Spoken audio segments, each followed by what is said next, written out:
volleyball here today, as they have actually put in a bunch of their second stringers on the floor. Alcuino seeing plenty of action in the middle. Para sa Adamson, Zapanta has been playing extremely well here today. The level of aggressiveness for the Lady Falcons did not actually change throughout. Yeah. Yun yung sinasabi natin na they're not taking UE lightly. Because how aggressive they are, this was consistent all throughout the game.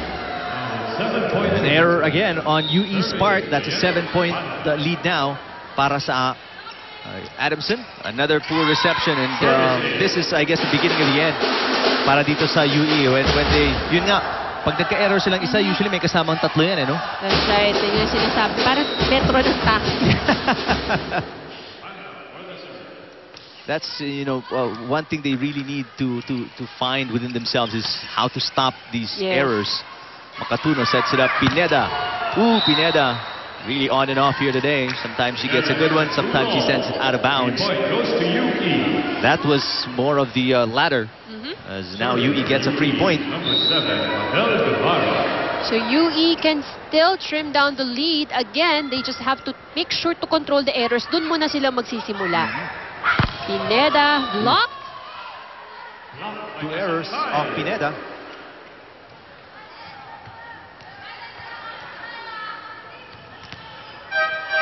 Substitution here by Coach Dalistan. Malansala is getting ready to check in along with Ponon. Ponon, of course, is the second setter. Number 4, Abigail Ponon in. And Guevara will check out. Serving for UE, number 4, Abigail Ponon. This is an interesting substitution from Coach Boy. Of course, he's hoping that with his 2 players inside, it will change the pace for the Lady Warriors. Finally, Pineda gets going. I guess that's a secret. If a player is struggling, try and keep on giving until the confidence is regained. That's right. Lebung Pasil and Villanueva check in this time para sa Adamson. Also Mohamed, Anwarlin Mohamed is in the ballgame, number 18 para sa Adamson. So Coach Meneses really putting in some new faces, fresh legs on the floor, give them playing time here. Point para sa UE. That's an error on the part of Adamson. So save for Pineda para sa Adamson, and lahat na rito puro second stringers. Christine Miralles serving para sa UE. Alcuino. Miscommunication there. Hindi pa sila magtagpo. Medyo hindi pa in sync si Lebung Pasil and Alcuino. And that's where you appreciate the talent of these setters, when they can send it to a player already in the air. That's right. But send it with great precision and timing. Something else. Right on the line. Good hit from Pineda. She had to adjust major for that shot. Soriano is back in to replace Mohamed. The Lady Falcons 5 points away in closing this match. Good serve. Ponon to Dawis. Dawis connecting. Good save by Soriano. Here comes Pineda, and yun naman yung butas na kinakagalit ni Coach Dalistan sa depensa ng University of the East.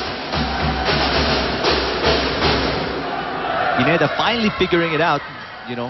I got to vary it because yung mga hataw niya today just can't seem to find the mark. That's right. Sometimes home run But Adamson still giving UE a spark of hope. They commit an error from that service. Look at how far away Bulan is serving. She's almost in the first row ng seats dito sa arena. Lebung Pasil connects. Although that was a tough one for Soriano. Nakita ko, she was mouthing mababa na. She was saying to Lebung Pasil. Pero that's the kind of athlete Soriano is. Right. And we can see Dawis, I think, might have stepped on Pao Soriano at that last hit.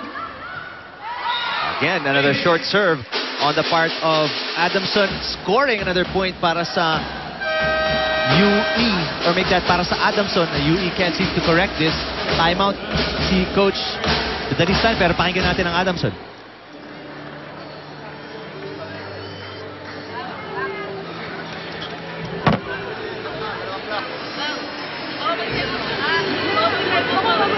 Medyo ibaba mo yung tuhod mo para medyo pumatay yung bola. Ha? Tara. Adamson! That was probably the quickest timeout I've ever seen. Out of 3 words lang yata yung Yeah. sinabi ni Coach Meneses.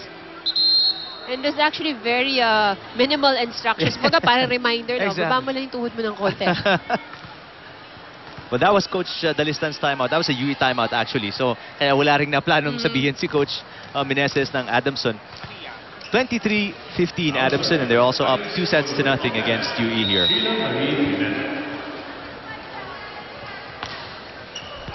Wow. Parang naagahan pa yata ang Adamson dito. There's a bunch of service errors. One from Alguino and then another one from Pineda. Ito yung swipe ni Soriano na medyo mababa yung set ni Libong Pasil. Pero kita mo kung paano niya pa inabot. Wishy oh wow moment of the game. Open up the everyday surprises. Where we see flexibility na sinasabi at kay Pao Soriano. She can adjust even if she's already in mid-air. Mary Grace Masangkay. Masangkay for the serve. 16-23. Set 3. Libong Pasil to Villanueva. And there's another point. It's actually match point para sa Adamson.